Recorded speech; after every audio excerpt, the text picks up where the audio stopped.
Funding for Around the Farm Table is provided in part by Wisconsin Farmers Union, a member-driven organization for family farmers, rural communities, and all people. Wisconsin Farmers Union, united to grow family agriculture. Information at wisconsinfarmersunion.com.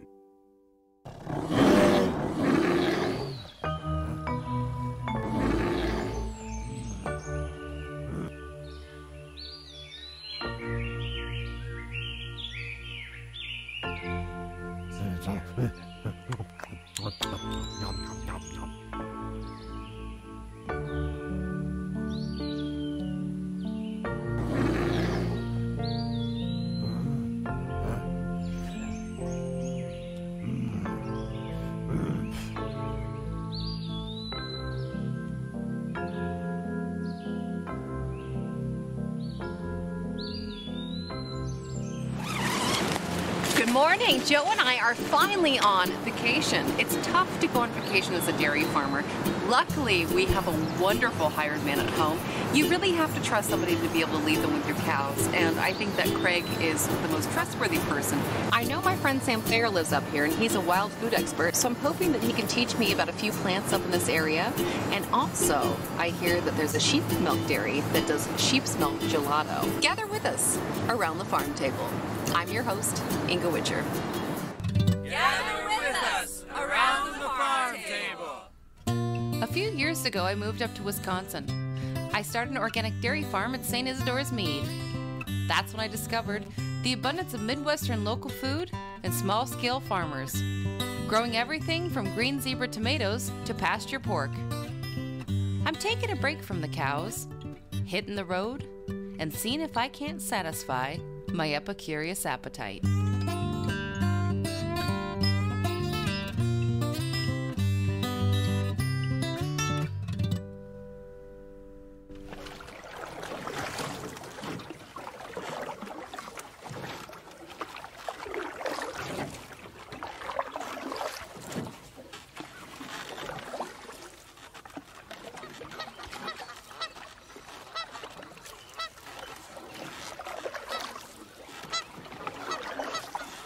Boy, this is like a never-ending lake. I hope I get to the other side.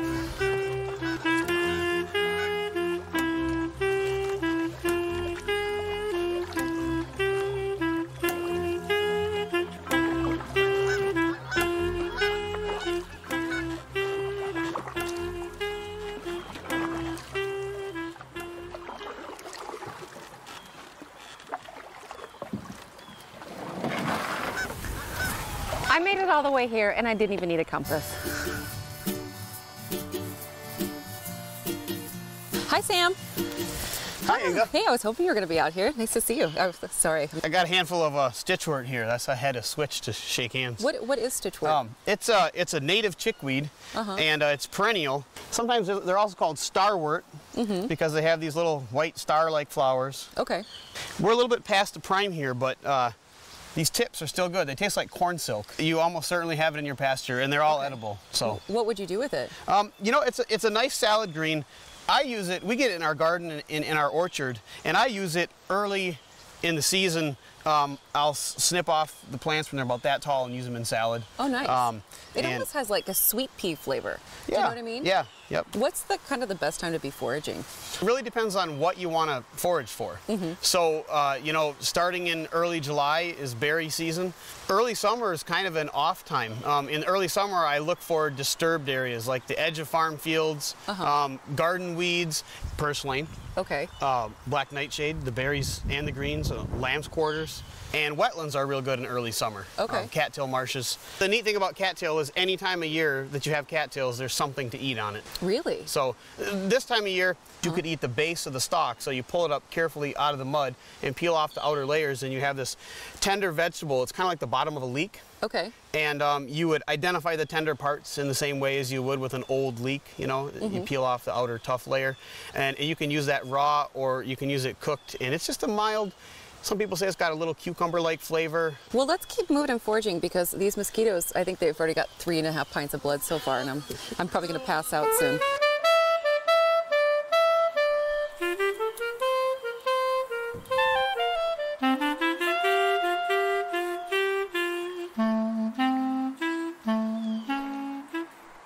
know, the interesting thing is this field is really, it's got the indicators of poor soil. So you see oxeye daisy, that's an indicator of poor soil. Oh. Orange hawkweed, there's wild strawberry. And the fun thing about foraging is even kind of what is poor for agriculture sometimes is great for foraging. Oxeye daisy, now this isn't something that you'd make your whole meal out of, but these leaves, try that. Just an interesting flavor. Oh, it is nice. Almost everybody likes it, and nobody knows how to describe it. Some people say it's like mint, and some people say, no, it's like arugula. I was going to say it tastes like salmon. I don't know why. Yeah, but that's some people say it tastes like carrots. It's so exciting to follow the seasons. I don't want to worry about something that's not in season and try to force it to be in season. Yeah. You know, some things are meant to keep, and some things are just for a week, and I like it that way. Yeah. There's so many different things to try. You can't even hit all the seasons that go by in a year. You know, even winter. A lot of people say, "Well, what do you do as a forager in the winter?" And I tell them, "You don't understand. Winter is when you process all the stuff you collected in the fall." So we make hazelnut milk. We collect hazelnuts like crazy in early September, and then in the winter, every Packer game, we listen to it on the radio so we're not distracted because we shell hazelnuts, and so we can have hazel milk all winter long. Wow. Is there a lot of wild hazelnuts around?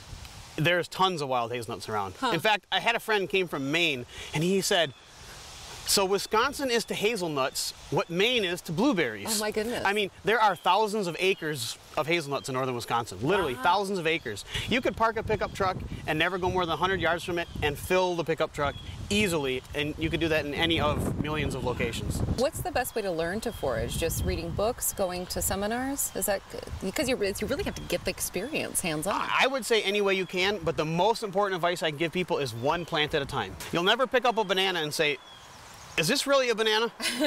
So when you're that confident about any plant, you can eat it. You don't learn to forage as a skill, you learn each plant as a skill. So if you can grow tomatoes in your garden, that doesn't help you grow apples very much. They're two different skills. Foraging is the same way. Okay. So, you know, you learned oxeye daisy today. And now, if you can remember that with total confidence when you see that in your backyard, then you can pick oxeye daisy. If you learn 5 plants in a summer, in 4 years, you're going to know 20 plants, and that's pretty good.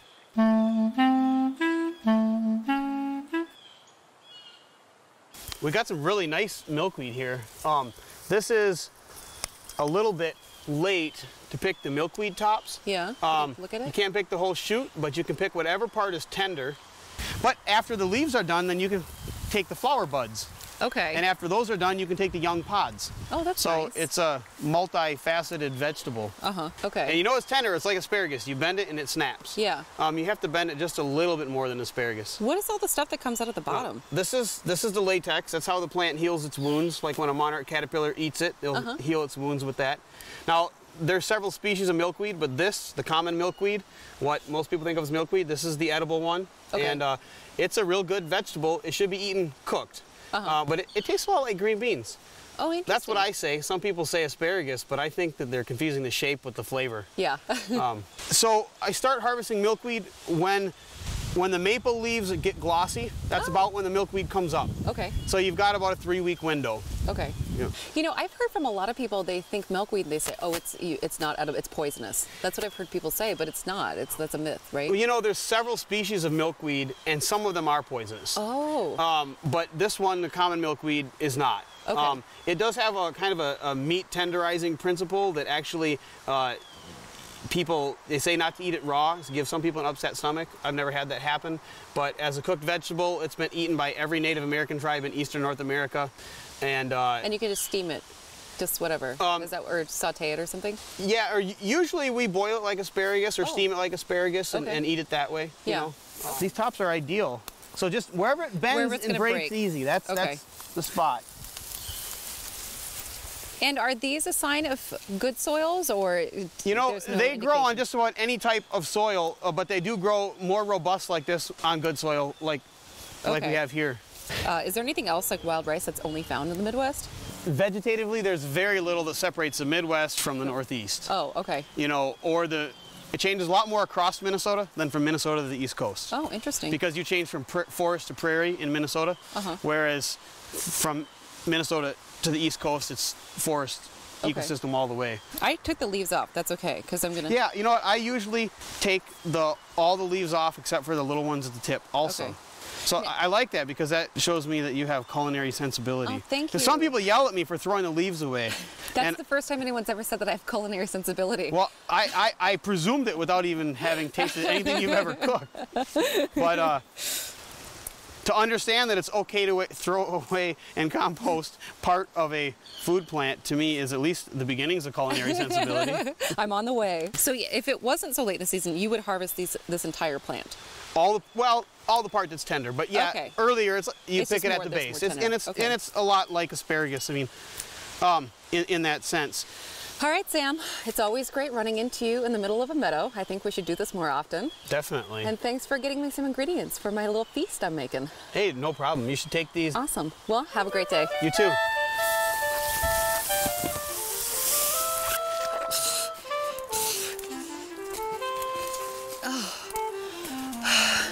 I sure wish I would have brought a compass.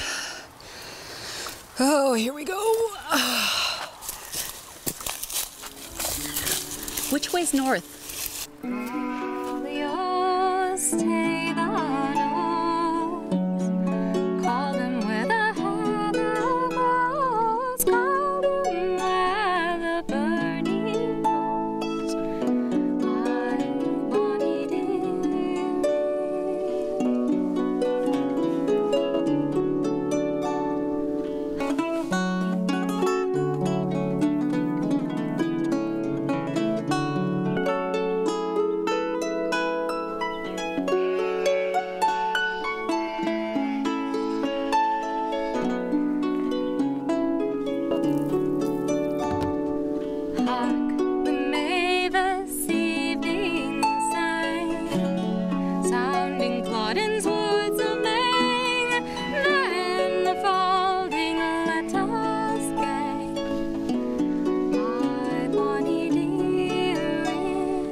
Wow, that's beautiful. I was lost and I heard this wonderful music coming throughout the meadows, and I smelled that familiar barn smell, and I feel like I'm not lost anymore. No, you're not. My name's Inga. Inga, I'm Laura Berlage from North Star Homestead Farms. Nice to meet you. Hi. Hi, I'm Tom Drawn from Herta Stream Music. Nice to meet you. What a beautiful place to practice. So I noticed you have some sheep. This is beautiful. Yes. Come on over, ladies. I'll introduce you to the family. I'm Hi. Kara. I'm Inga. Hello. Nice to meet you. Nice to meet you. The shepherdesses. Anne. Nice to meet you, Anne. I'm to meet Inga.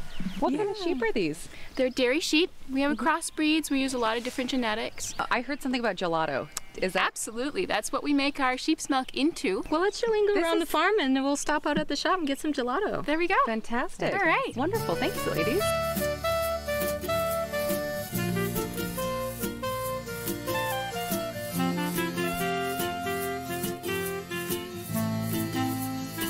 What is this going on over here? You guys have a little bit of everything happening. This is our greenhouse, and in there we have an aquaponics unit.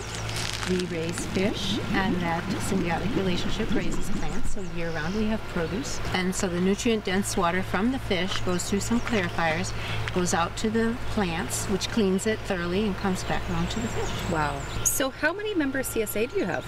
There's about 50 members, but we allow them to pick and choose the dates, Okay. which gives them a lot more flexibility, and we go year-round. So you're doing this CSA, you're doing sheep's milk gelato, and I think I heard a pig out there somewhere. Yeah, we graze Kuni pigs. Kuni pigs. I've never heard of them. Yeah, they're a particular breed from New Zealand. Okay. They're a lot smaller. They have these cute little wattles under their chins. Oh, nice. And they have a really short nose. They need very low protein, and they love grass. When they're out grazing, they sound like a sheep, a cow, they're just rip, Yeah. rip, rip. And they refuse to eat anything else if they've got lush pasture. Pigs are smaller, they have these great personalities, they're really fun to work with. Right now we have 2 litters up at the barn, and the mothers are just so laid back. Nice. It's wonderful. Yeah. Nice.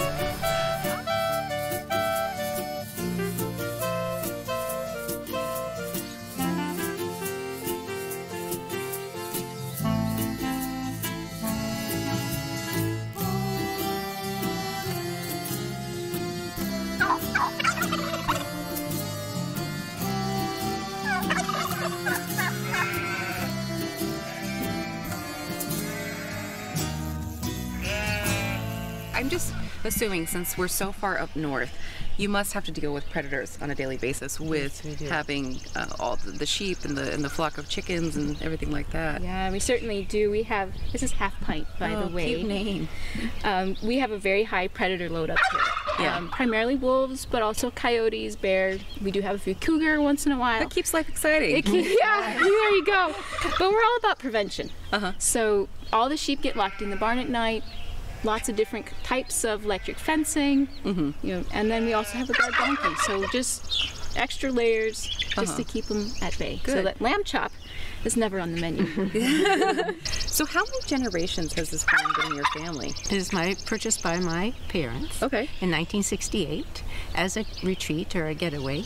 And it was actually my daughters that wanted to return it to a working farm. That must have Three made you feel generations work here on occasion, but really it's their project. Nice. Well, you must be so proud of them. This I is am. just such a beautiful farm. Well, thank you. Now, I've got a question because you don't hear about a lot of people doing gelato in the United States, especially with sheep milk. How did you come across the idea to do something like that? Yeah, it's a great question. Well, I wanted to start milking sheep, and I started to look into what can I do with the milk. And so I started looking into cheese. I did a couple internships at some cheese plants, and I decided that being in a cheese cave was not something I wanted to do the rest of my life. So I started to look at what else I could do, and ice cream actually was the first step of the journey. And so I started looking into more, and the more I researched it, the more I realized that gelato actually is more suitable, because gelato has a butterfat content between 6 to 8%. Okay. To be labeled as ice cream, you have to have a butterfat content between 12 and 16. Oh, wow. Yeah. So sheep's milk has a butterfat content between 6 to 8%. Well, I'd like to taste some of this gelato if I could. All right. Yeah. Hey, it's the Harpist Term Farmer, right? How was the farm tour? It was just beautiful. You guys have such an amazing space. What is it like going from just farming full-time, which is already a full-time job, to now being in customer service and having a store? We wanted to put a face to your food. Right. So the store gives us a place to do that in a official type of way. You can come in and you can shop for our grass-fed meats. You can get Kara's Gelato and also greens from the aquaponics or from the garden. But you can also access other local foods from other farms. Oh, so instead of fantastic. jumping from this place to this place to this place, we're creating a hub in our county for people to come and access the best of local foods. Okay. Yeah. Well, I would love to taste a little bit of the farm with the gelato. Is there any chance I Let's could? see, vanilla or raspberry fudge? Ooh, which is your most favorite? Fresh raspberries and homemade caramel sauce and fudge sauce and all these great combinations of things. So What it's a a lot of great fun, job. and it's all fresh, all natural on the farm. You know, we've started making our own cheese, and now I'm thinking we probably went the entirely different, the wrong direction. Because just imagine if we were making beautiful ice creams or gelatos, we could just be having right away. I know, but you've got it made. That's the way to go. There you go. It's unique. It doesn't get better to do the signature raspberry fudge. Okay, do it. I'll grab some for you. Can't wait to have you try it. I can't wait either. Yeah. So. Doesn't get any fresher than this. Gosh, ladies, this is the best. I hope I get lost in your field some other time. And before I get lost again, can you point me in the right direction to the lake? That way. Thanks, ladies. Bye.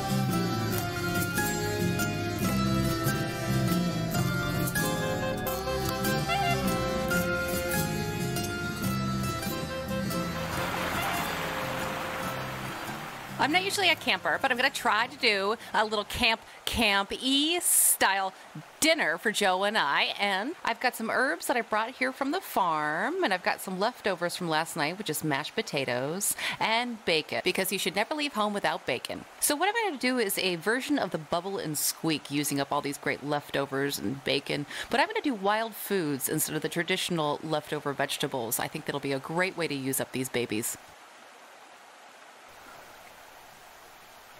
I love our pans. We got cast iron pans from when we got married, and we just use them all the time. I love them.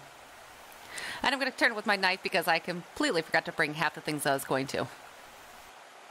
So we're going to let that bacon cook down. I want that fat to break down. That's going to be my oil.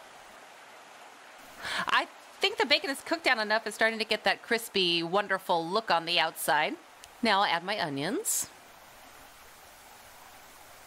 I like that I'm able to cook with chickweed today and learn a little something from Sam because I have a ton of it in my pastures.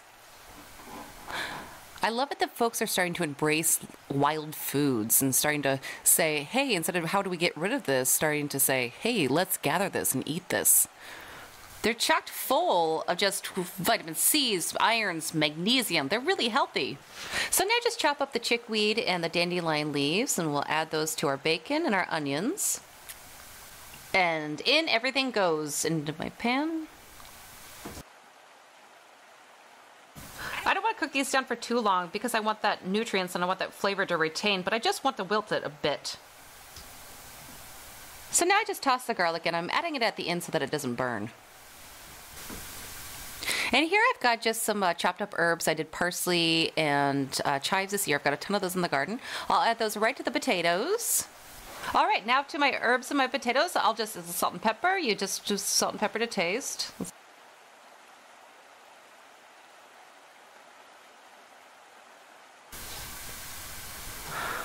Okay, and once everything's cooked up, you just add that right to the mashed potatoes. It's looking really good here. How are we going to do this? Okay. Get it in there. Oh, it smells good. Then just go ahead and grate some cheese in. Oh, this is going to be good. Get everything mixed in. Now this is when we're going to start forming patties, so make sure to incorporate everything. Once everything's incorporated, then you can put your pan back on the heat. I'm going to add a little bit of butter because now I'm going to fry these babies up.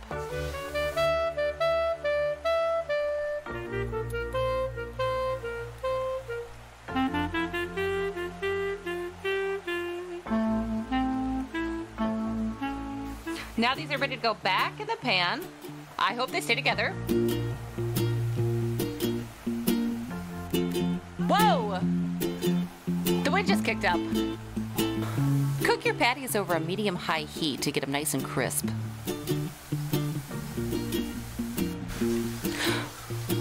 Once they get to be nice and brown, take them out of that pan, wipe that pan out, because then we're going to use that to crack open some eggs and fry them up.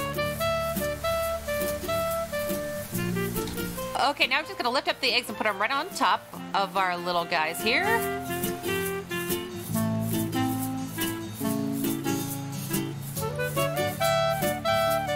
So dinner's ready, and now I'm going to take that sheep's milk gelato and turn it into a fancy little cocktail. I think I should have paddled a little faster across the lake. The gelato's melted a little bit, but that should be fine for these cocktails. Just put the gelato in some nice little cocktail glasses and top off with champagne. Joey, time for dinner. There you are. Hey, I've got my contribution for dinner. What's yours? A tune.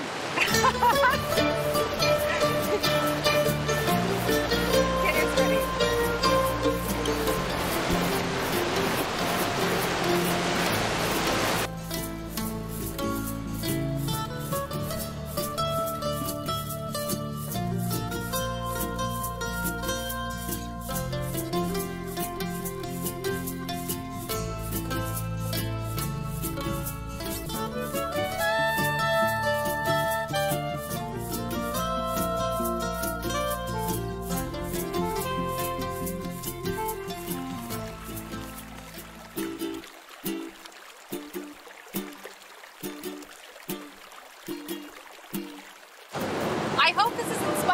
jump in a boat and discover the North Woods. And I hope you gather with us next time around the farm table. I'm your host, Inga Witcher.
Funding for Around the Farm Table is provided in part by Wisconsin Farmers Union, a member-driven organization for family farmers, rural communities, and all people.